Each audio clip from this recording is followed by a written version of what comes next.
Good afternoon.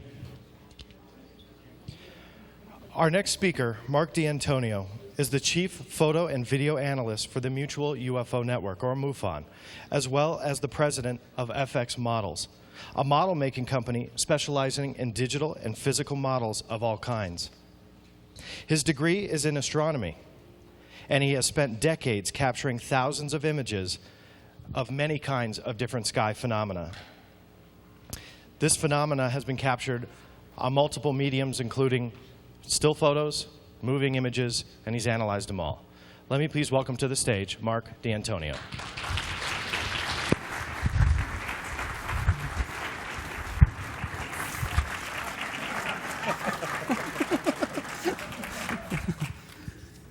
Thank you, John. You know, I always get upstaged by the aliens like that, I tell you. I did want to go through something that I thought was very interesting. And you have to forgive me for being out of breath. I was running back and forth between those two screens. In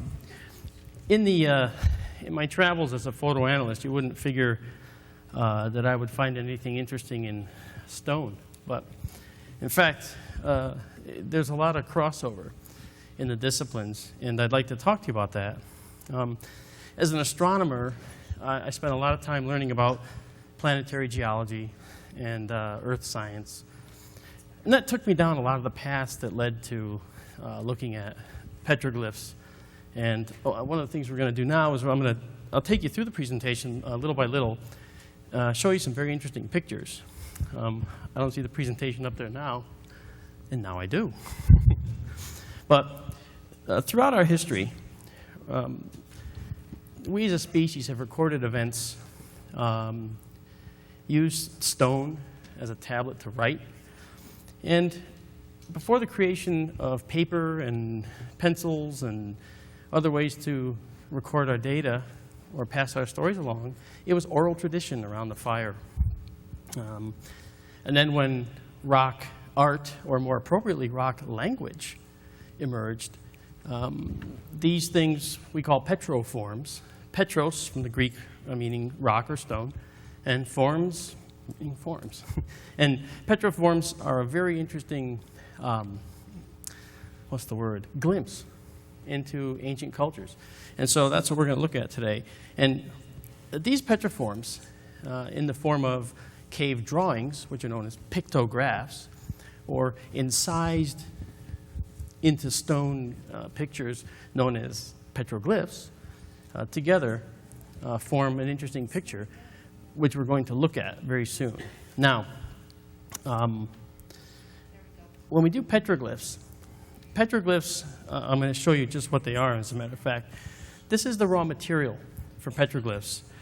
You can see that this is sort of a wind-weathered sandstone.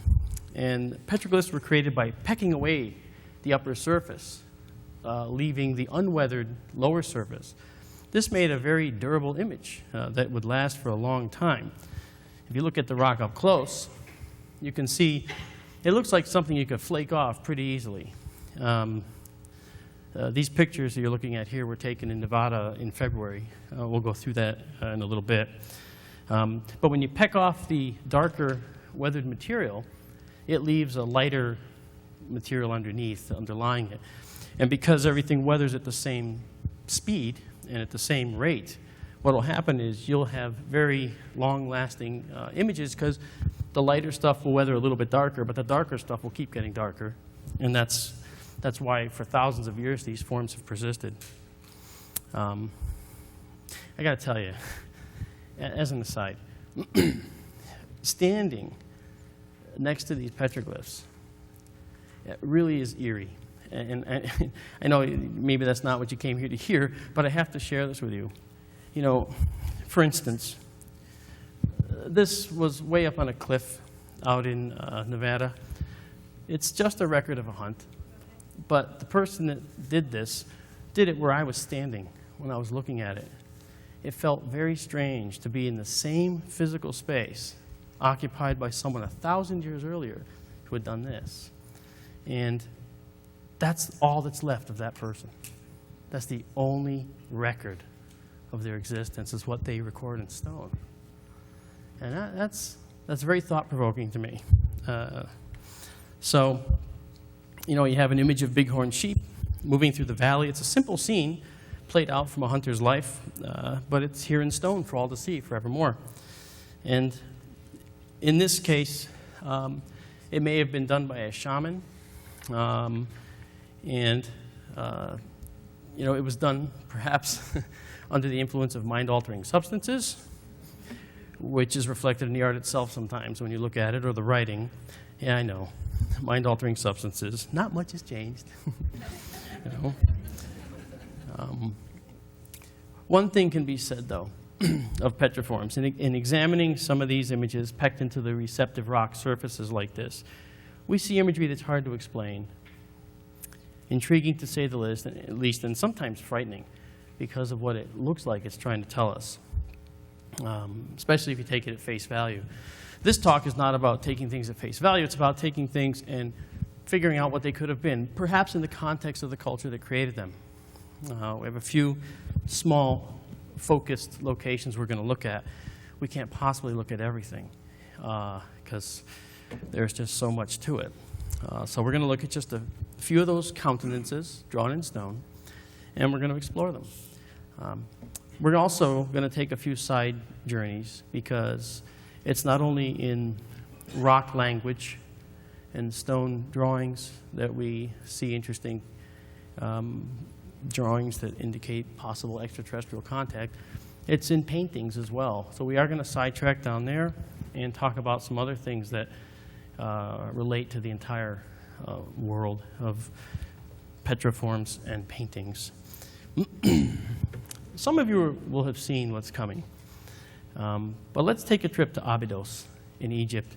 Now, Abidos was one of the most important ancient cities in Egypt, and it's one of the most important sites today in Upper Egypt. Abidos is the yellow town there. You can see the city listed there.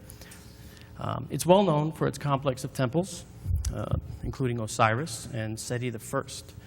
The Temple of Seti I, also known as the Great Temple of Abidos, has a famous list in it called the King's List. And the King's List, this is Abidos, the temple actually, of Seti I. The King's List was a list of all important pharaohs, well, important pharaohs as far as Seti I was concerned. But that brings up a point. Things change and things get rewritten. We'll come to that shortly. But this temple, though, has one interesting set of hieroglyphics, part of a larger cartouche, and it's garnered a lot of attention over the years. And for those of you that don't know what a cartouche is, a cartouche is a specific oval or oblong frame that surrounds the name of a god, pharaoh, or goddess. And the cartouche itself represents something on the order of a magical rope that contains the name and protects the name. It's actually considered very powerful, and the Egyptians believed that it was immensely protective. And so in this cartouche that has made it around the internet, you've seen these images before. Show of hands, who's seen this? Okay. How many of you know what it really is? You're in the right place. I was hoping someone could tell me. No. The reason I say that certainly is to be funny, of course, but the reason I say that is because when you look at this, ostensibly you see a modern helicopter, don't you? You see a boat, M1 Abrams tank, kind of in 3D coming at you. You see, it could either be that, and down below you see a blimp or some kind of submarine or some type of vehicle. This, for reasons we'll explain, this is called a palimpsest. That's what that says up there. We'll explain that shortly. But what's interesting is it turns out that this is very likely mistaken identity. Well, you say, come on. You know, I didn't come here to hear you tell me it's mistaken identity. It's a helicopter, for crying out loud. It is, sort of. It looks just like a helicopter. It looks like an Apache, actually. Yeah, one of the later variants, actually, where the missiles are on the... Okay, well, never mind. Well, in any case, the helicopter is actually composed of 3 different glyphs from 2 different eras, one on top of the other. Now, this is how it works, okay? The original glyph was filled in. They didn't have erasers for stone. And then they re-incised over it. Over time, the filling fell out, leaving a hybrid collection of one or more or two or more glyphs in the same place. This process has been repeated throughout temples in Egypt and is very, very clear in the hieroglyphic record.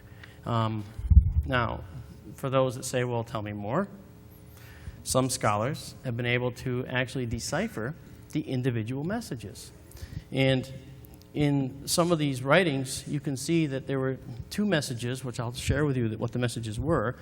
There's an original message in the stone pertaining to the reign of Seti I. And then there was a later inscription that was pertaining to his successor, Ramses II. What were the actual original cartouche messages?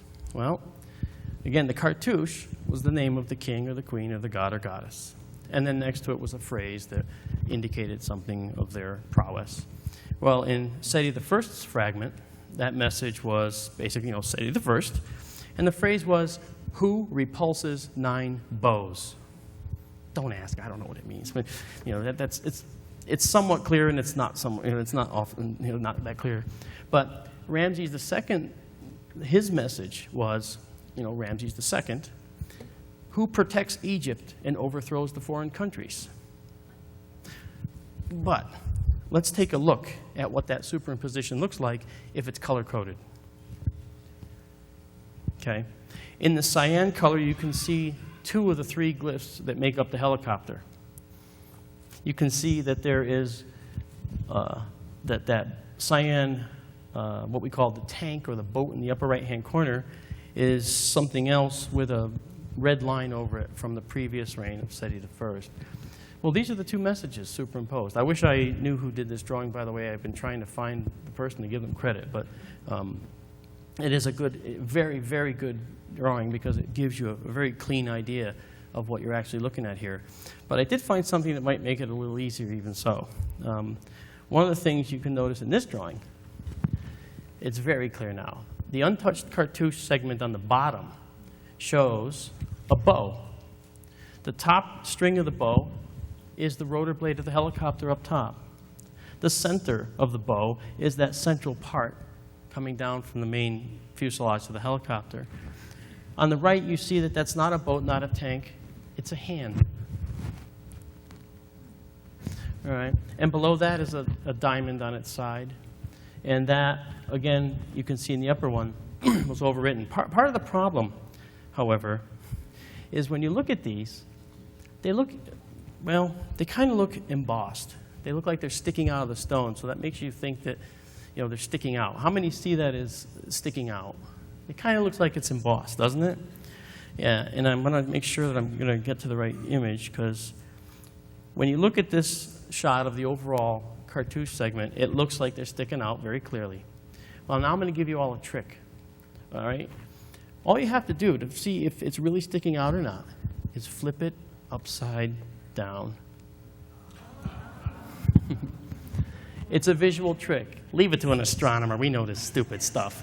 Okay? But the thing is, and the reason that I know that is because, if you go back and forth, stick it out, stick it in, just like that, as they say in Minnesota.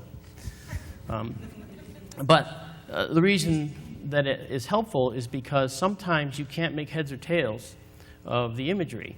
So flip it upside down.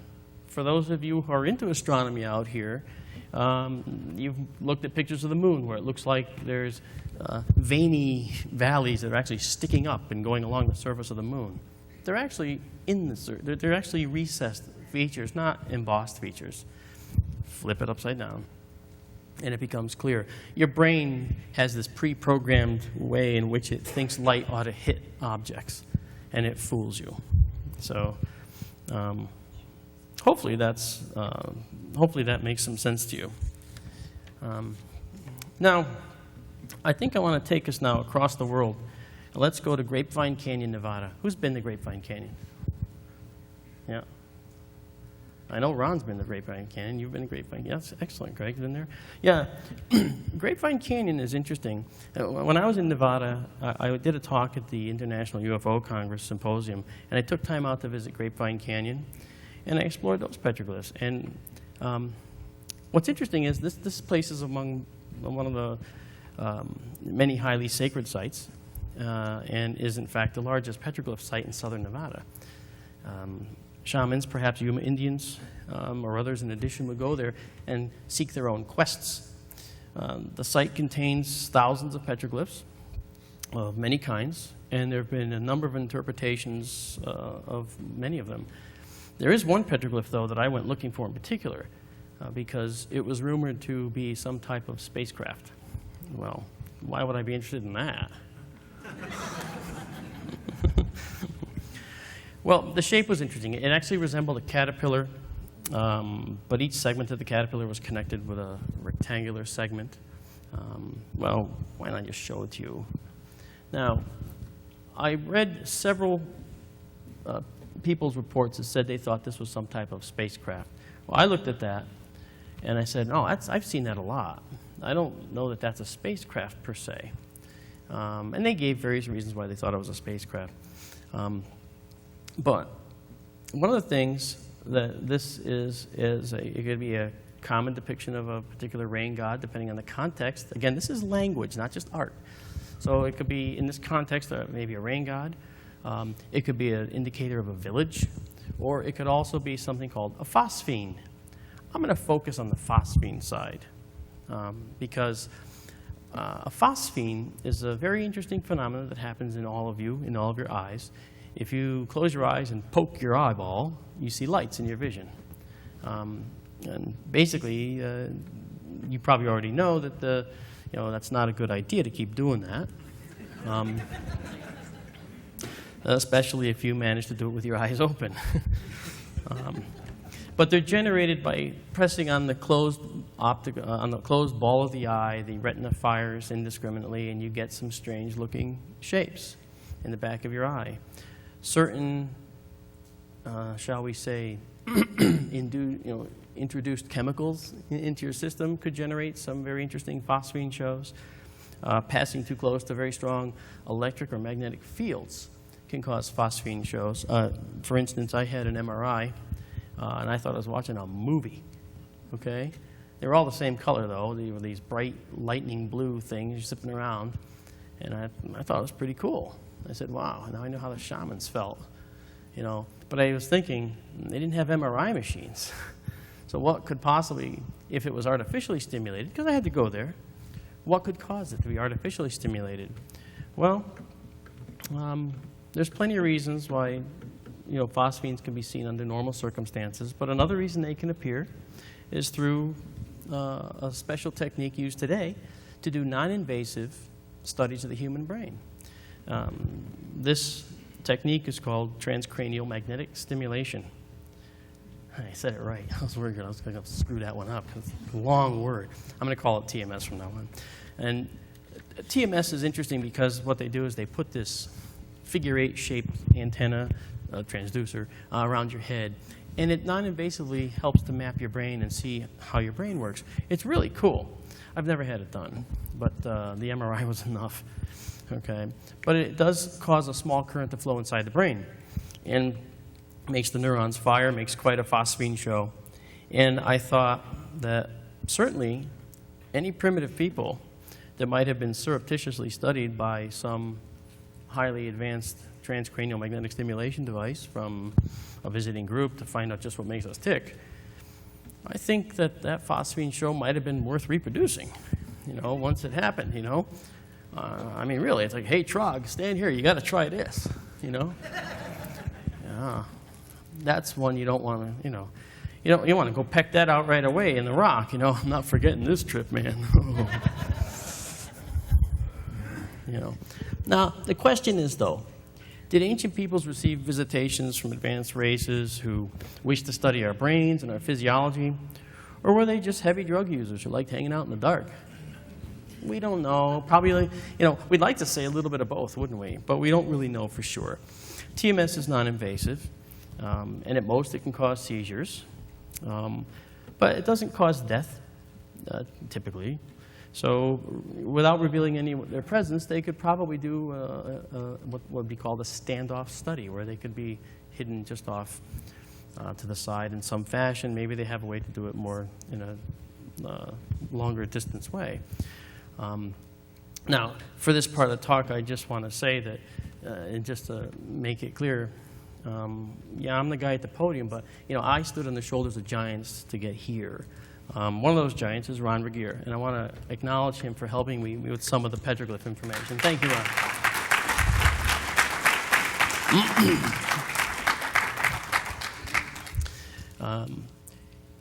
Another mystery, this, by the way, is a phosphine grouping or a village grouping. But just to give you an idea that, I guess once you see them, you really want to record them, because they get written down quite a bit. And again, it's a language. This is the transcranial magnetic stimulation I was talking about. It, again, is a standoff piece of apparatus. And now we move on to another mystery. It's not a petroglyph, as you can see, but it is mysterious nonetheless. This coin, and others like it from the 1600s, show odd depictions on the fields of the coins, and people would ask, well, what is that? It looks like a UFO. It absolutely does. Now, it appears to be a round UFO with portholes, and perhaps that's a ray coming out of the middle of it like that. This is a 400-year-old coin, and it's showing something we seem to recognize very readily. What is the mystery behind this, though? Well, it turns out that this is a French jeton coin, and at the time of its minting, France was in the midst of a civil war. And these coins were actually minted to help illustrate and teach, believe it or not. And the war, called the Fronde, ultimately ended with this territorial aristocracy established by Louis XIV. And coins minted at this time reflected scenes of the battles. But one of the things they used often was a shield. This object, I believe, is a shield. And I'll tell you why in a few seconds. I believe that the shield is leather, and the studs around the outside are the leather studs holding the leather. And I know that sounds rather sure of myself here when I'm saying that, but to decipher something like this, you have to look at other similar coins that show similar objects. And for that, we have this one. In this particular case, we see arrows raining down. It's clear that the arrows are racing down toward a shield. Notice there's also a central little thing sticking up in the same way. All right, now, looking at these together is interesting because you see the vertical line in both are different lengths, different stylings. But I want to talk about that thing in the center. When you have a shield, how many of you remember from seeing shields in literature and so forth that in the middle of a shield you often do see a small convex bump sticking off the center of the shield, and sometimes even a spike? You seen something like that? That's called an umbo, or a shield boss. And that's what this is here. It's represented as this, as these lines. Now, there's no accounting for the artist. I mean, obviously, on the left-hand side, he's kind of got the angle off a little. Either that or it got bent. I don't know. But either way, it's an interesting thing to see these shields like this. Now, the one on the left side here was when it first came on the scene, people just were going crazy. And, oh, that's a UFO. That's a UFO. Clearly, it's a UFO. Look, it's coming out of the clouds. Well, I have to say this. Although I'm fairly certain this is a shield, I have to say, why do they represent the shield as coming from out of the clouds? It's not the only place where it's done. In fact, even though a UFO it's probably not, one story is that this particular coin is showing Jupiter's shield falling to Earth to aid Numa Pompilius, the Roman emperor, the second Roman emperor. And the shield is said, it said, led them to victory during desperate times. So they celebrated on the coin, and of course that makes its way to other cultures. So protection or technology from the skies, not sure. Either way, showing showing something coming from the sky is a recurrent theme. And I want you to keep that in mind as we move forward, because this one is still a mystery, although the image itself is not. The motivation for showing it from the sky, though, that's still a mystery. We move on now to another section, which is another place in the world even, which is interesting. Now we're going all the way to Australia, up into the northwestern territory of Australia, the Kimberley region. And we're going to talk now about the Mwanjum people. These people have been painting strange, ghostly figures on cave walls for many thousands of years. And the figures are reportedly of a rain spirit or a fertility god, and they call them the Wanina. And these Wanina make the earth suitable for growing. They control water, and the Wanina figures are normally shown like this. The large black eyes, round head, nose, okay, and no mouth. The reason that no mouth is shown is because if the mouth was shown in their mythology, their belief system, they would say that it would then rain forever because the Wanjina were in control of the rains. Now, the story of the genesis of the Wanjina is fascinating for a number of its elements and how this came to be. The first element that's intriguing is that the myth says that the Wanjina came from the clouds and they lived in the water. So they arrived from the clouds and they lived in the water. Now, if I was an alien race, I probably would choose the water, because who knows what those guys would do to me if I got on land. And if I can cross interstellar distances, diving to the bottom of the ocean would be a no-brainer. So, I think that's an interesting thing. You can't help but wonder that. So here in the Mwanjum culture that was isolated for thousands of years, we find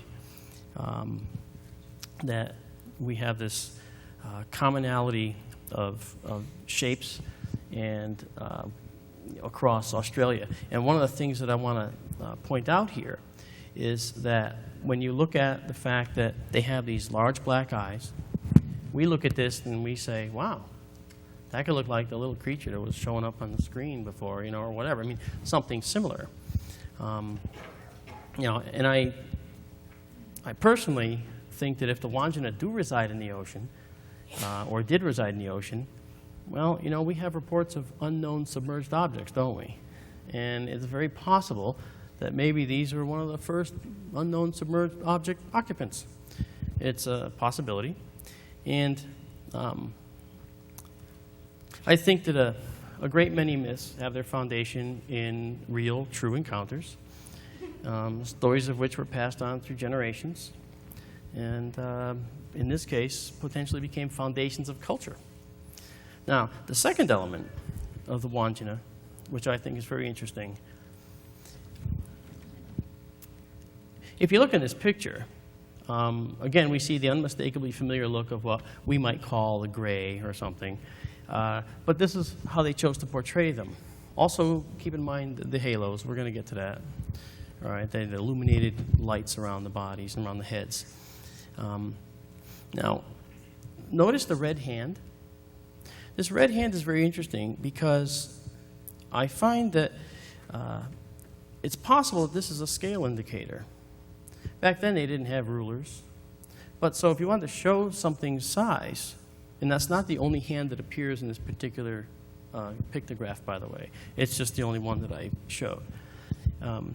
I would show the creature, and then I would show something of known size to tell people how big it was.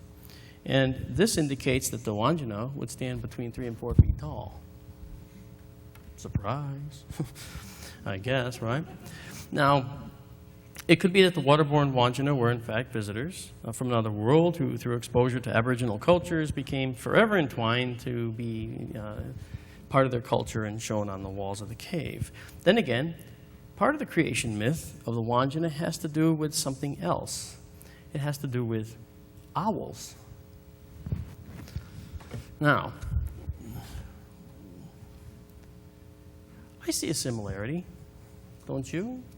I mean, in some ways, if I was in an ancient world, I think I might look at an owl And I don't think it's far-fetched to think that owls could be agents of the Wanina. If the Wanina were the ones on the right, maybe the owls were agents of the Wanina and carried out their bidding.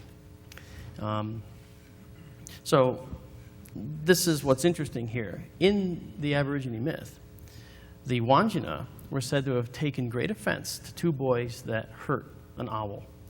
And for this reason, they undertook a mass slaughter of Aborigines through lightning and flood, something that the Wanina rain spirit apparently was pretty well equipped to do. And that's according to legend, of course. So the visual appearance of the Wanina could simply be that of a stylized owl. But when you look at the Wanina paintings, one of the things to keep in mind is that they're shown mostly as full-size beings with arms and legs. They don't show them just as heads like you saw before. They are there. They do have those. But in most cases, they're actually shown in a way that leans toward a humanoid figure for the Wanina. Well, if the owl was important to you, wouldn't you think you might show it as an owl? I would. Maybe I'm simple. But to me, it seems like that would make a lot of sense. So this is an interesting mystery that is yet to be researched any further than this. But I believe that the Wanina likely were visitors that ended up wound into Aboriginal culture. From Australia now, we're going to move out to India. In fact, we're going to the heart of India, the Madhya Pradesh area. And how many heard about the pictographs that were found recently out in a cave? Well, Bhopal is the capital of this area. How many heard of this pictograph that showed a flying saucer and looks like a possible astronaut? Yeah, well, I'll show you. Very interesting, okay? Now, there are many sites in India where there's cave paintings, and especially in Madhya Pradesh, like in this area here. And Madhya Pradesh, as I said, its capital is Bhopal, where, as you remember, was a large accident some years ago, chemical accident. And there's about 508 people per square mile. So sort of dense, but not very dense. And back when these cave paintings were made, it was much less populated anyway.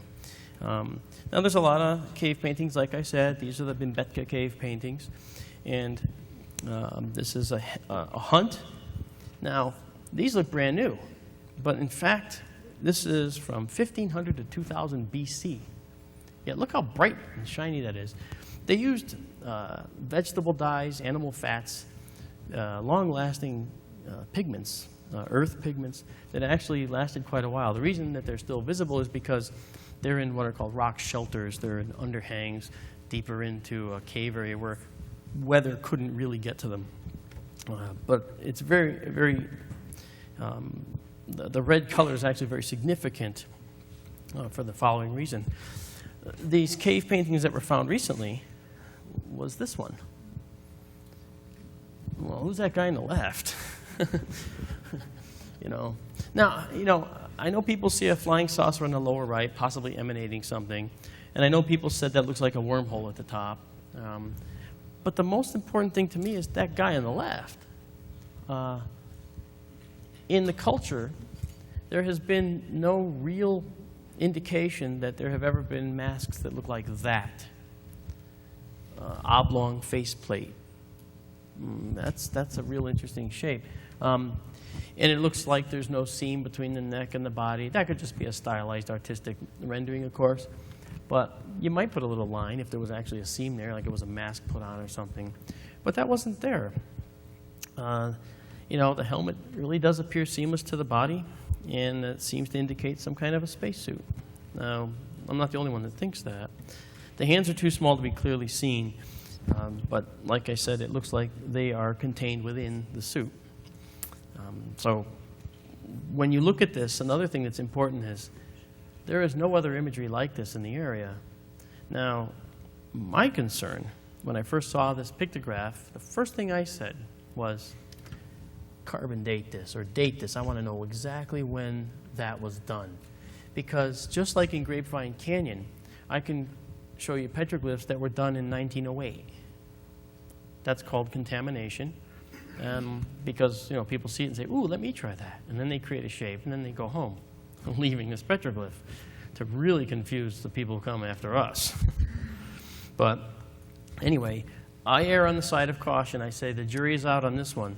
But this, you date that and show that this was from 5,000 to 8,000 years ago, and then you've got my attention even more. But that's pretty cool. So it is possibly due to modern contamination, but we don't know. We really, really don't know. Now we're going to foray off the pictograph route, and we're going to go into aliens in paint. I say aliens, that's dramatic. Anomalies in paint, if you'd rather. But that's not so dramatic, right? I mean, you need something a little more exciting. And so cave walls and stone are not the only place where we find interesting imagery that shows possible connections to the extraterrestrial scene. In paintings, particularly religious paintings, UFO-like objects appear from time to time. Just in a way, some elements of the paintings are represented is curious as well, as we'll see. Now, and for this next segment, I want to thank Lorna Hunter, who's sitting right here, for offering me her paper that involved this next element we're looking at, which is called the crucifixion fresco. This was done in 1350, and it's a classic fresco of the crucifixion of Christ. I imagine almost all of you have seen this. Is that true? Yeah, well, a good portion of you, yeah. Now, among the haloed figures that you see in the imagery, we also see in the upper left and right that there are two piloted vehicles. Now, I think that's interesting because, throughout history, the sun and moon have been shown as faces before, and that's been a very common rendering of the sun and moon as faces. But here they're actually being shown as piloted vehicles, and I think that when you look up close at them, you see that the sun on the left looks like it's controlling something, and the moon on the right is looking back at the sun as if being chased.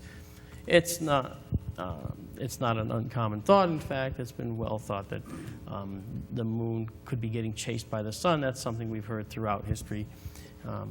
But it is very interesting to see this because we've just accepted this into our culture without question. We just figured it's an artist's prerogative. But think when it was done. Okay, the pilot of the sun is reaching for controls of some type of ship. To us, that means nothing. In 1350, what do you think it meant? Very strange.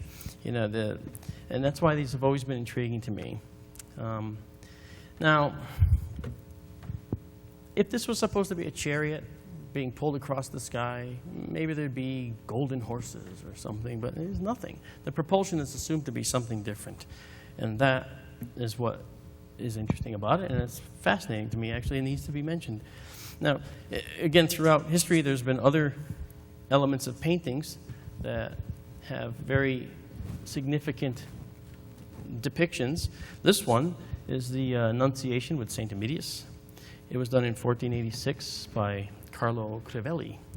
And this particular painting shows a disc-like object emanating a beam. And we've seen it. See, we're all so used to this. But what does it really mean? It shows a beam coming down from on high to the figure inside the building. The figure, which, by the way, has a halo around her head. So now we're going to discuss halos and helmets a little bit. So there's a recurrent theme. The next one, how many have seen that? Yeah. This is the Madonna with Saint Giovannino. And this one by Grandio was, Grandio was no slouch. One of Grandios' apprentices was a young, precocious artist by the name of Michelangelo. So Grandio, as the master to Michelangelo, painted this picture. And this was in the 15th century, long before flying craft. And it was one of those shots in time, a snapshot in time of this particular artist's rendering of the Madonna. Now, in the upper right corner, we see the object in question.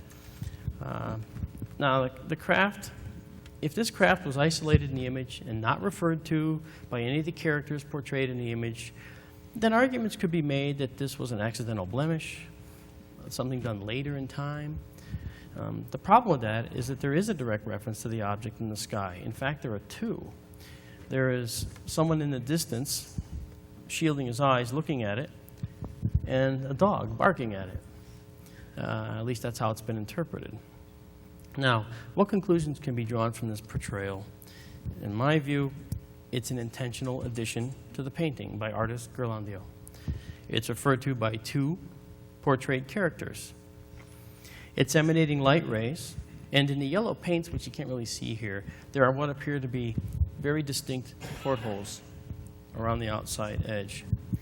Now, some influence certainly sparked him to create this. We'll never know what it is. It's not a halo, and it's not a light disk because it's dark. But we have to see that, we have to look further to find out what that is. No, we'll never know for sure. But it certainly has drawn a lot of attention over time. Very intriguing. In the Assumption of the Virgin by Botticini, we see this, what is presumed to be the vault of heaven portrayed over these people on the ground. What's interesting, though, is it's a round, solid vehicle, vessel type thing with an outer glow of some kind that you can see in graduated blues, an artistic rendering. Now, it could simply be that heaven was being envisioned as a hemisphere by Botticini, but it also, this hemispherical construct has definite sides to it and definite structure, which you can see right at the very edges where you start looking inside. And that, I think, is something that is very worth looking at. And the gradient of the blue coming out of the side like that is something that, again, could be just an artist's choice of color, but nevertheless, the image does evoke pause. This one, Baptism of Christ, circa 1710, by Eric de Gelder. If you look carefully, up inside the disk of light at the top is actually an angel, a winged angel, but the winged angel is more of a steward of this disk of light, and there's actually 4 beams coming out of the disk itself down to the ground. That's something that's very interesting. Again, a recurrent theme. Light disk in the sky emanating some type of beam to the ground. Now, if we were a primitive people back in Aborigine days and we saw light disks, we would represent them. If we saw flying saucers, we'd represent them.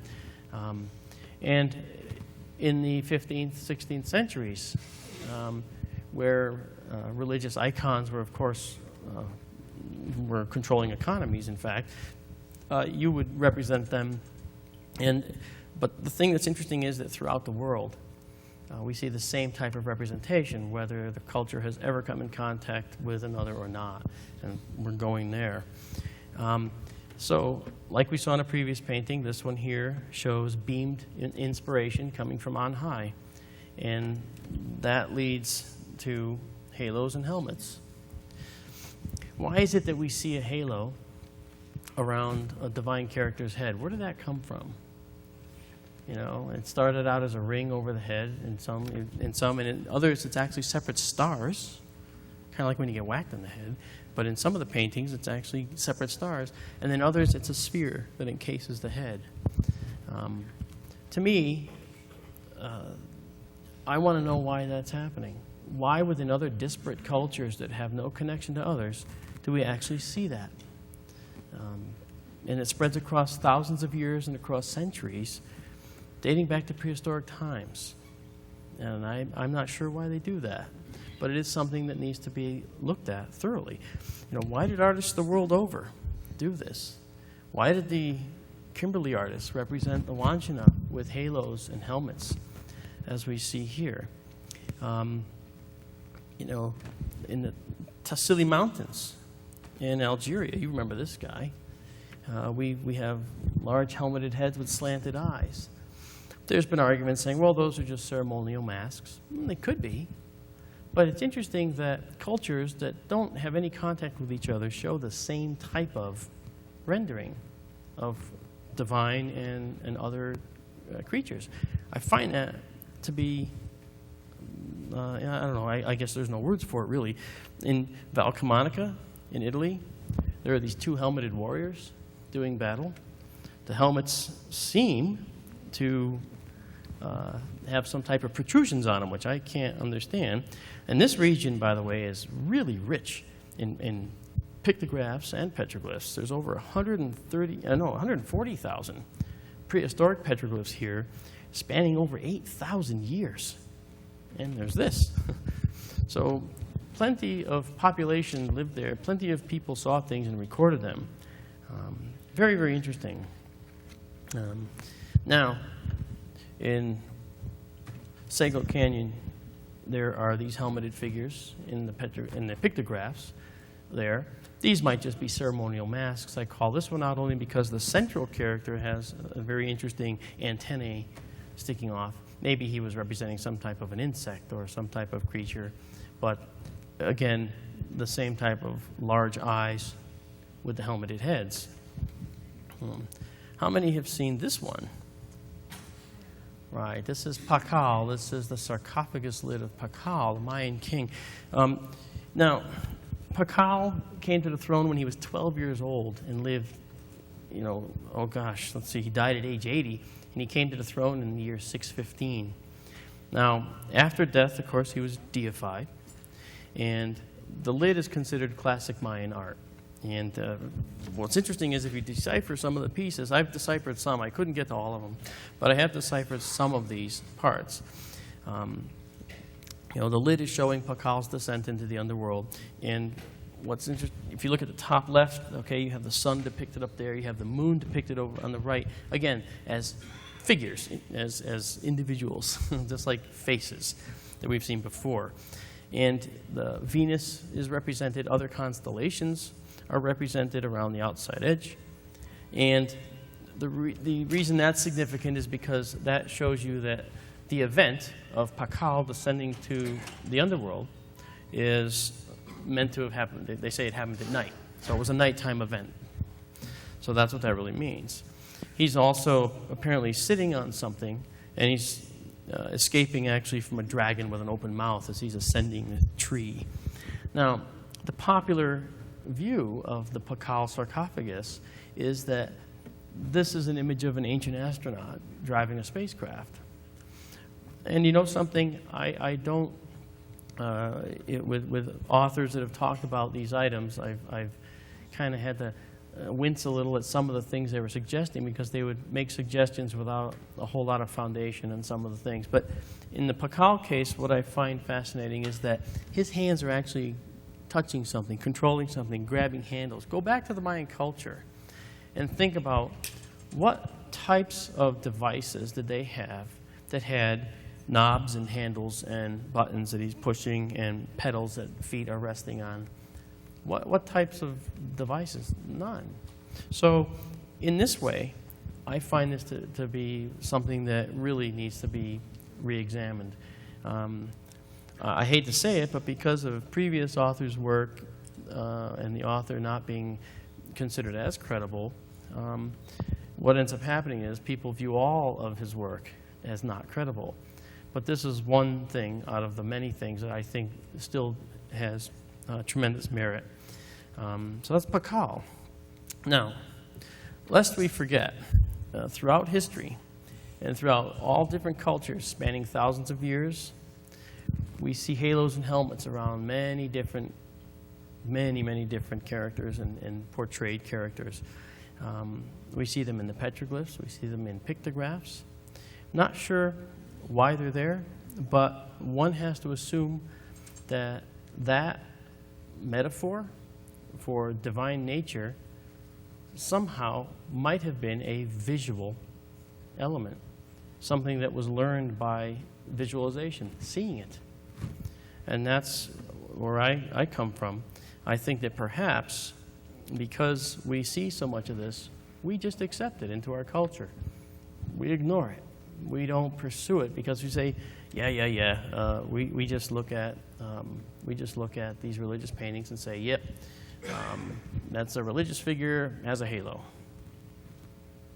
Yeah, but what's that mean? Now, and part of the problem is we're not going to really get those answers because all the people that did this are no longer with us.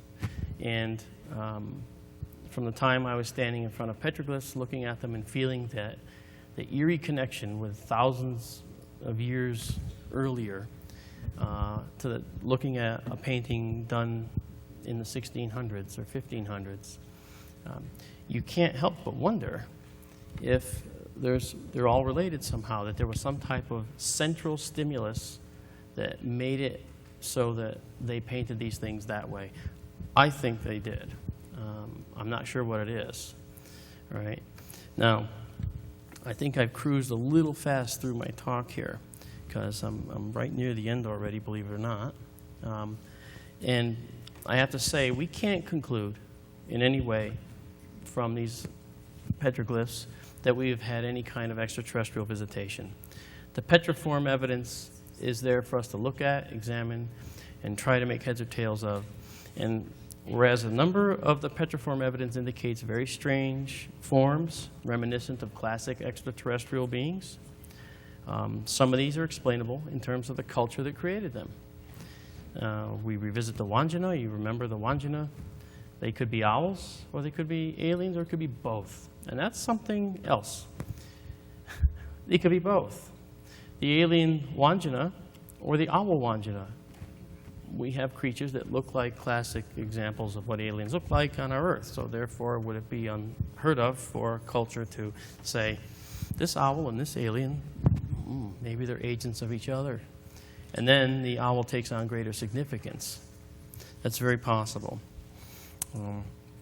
But as we go forward, we're going to be looking at more petroglyphs down the line when I get out to more sites.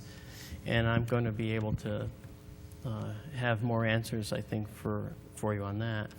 Now, keep in mind that these can be explainable in terms of physical effects of dream states, hallucinogenic drugs, transcranial magnetic stimulation, yes, TMS, or just straight outright imagination.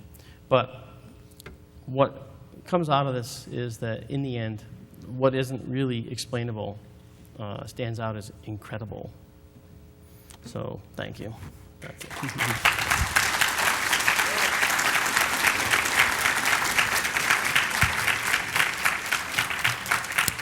And that alien will be back, I'm sure.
He compares that to some of the symbology and items in abduction accounts and sees a lot of similarity there.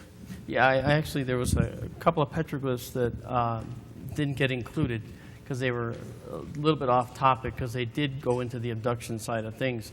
And what happened was you actually see individuals that look like alien in some way, and then there's an individual in the center that's shown as a ghostly type figure, as if he's being taken.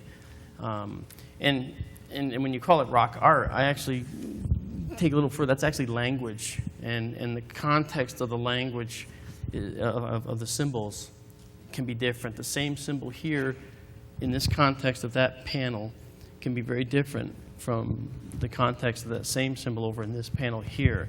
So that's why it's kind of hard to translate those things. But, yeah. You know, in a lot of cases, like the indigenous people in Australia and southwestern United States, a lot of these people are still around. They're not all extinct and ancient, so a lot of people still practicing the same traditions. What are your, have you yourself been able to communicate with any of those traditional elders and talk to them and find out their take on a lot of the rock art? Actually, that's a very good question. I can answer that right this second. Yeah, I have. As a matter of fact, I've opened up communications with actually Aborigines because I'm a didgeridoo player. So I sit there making that droning noise, annoying all my neighbors for hours on end. Okay, but I had a ceremonial didge made for me in Australia by Aborigines. I've been talking to them. Problem is, you know, you have to look at the Aboriginal culture. They, in spite of being assimilated into modern society, are still isolated in a lot of ways.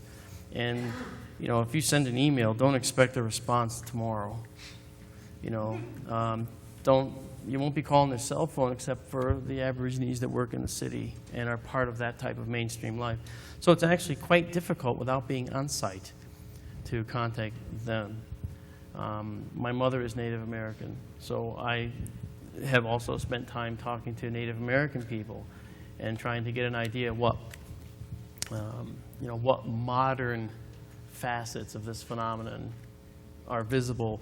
But again, you know, part of the problem is we're a cell phone and computer society now, and a lot of that stuff gets lost in the technological muddle.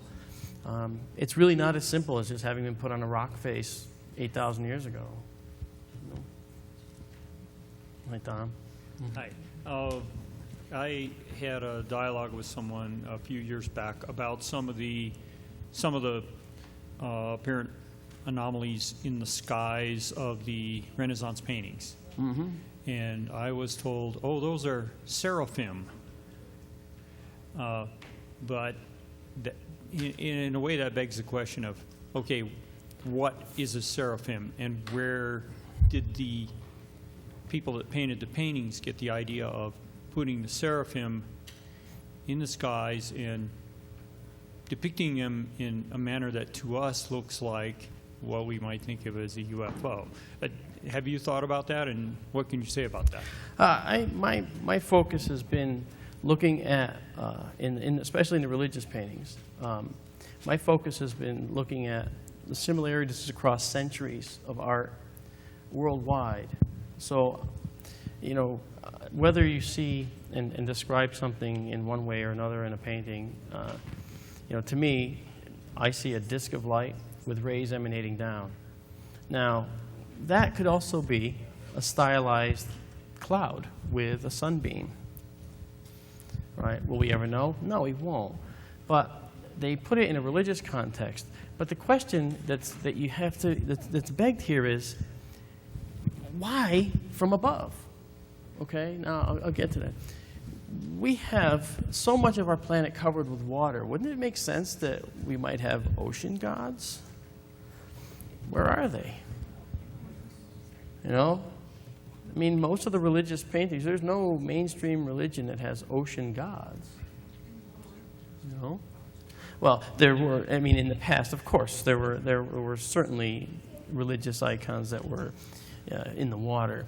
But the primary religious icon has always been from above, from the sky, from the heavens, from the firmament.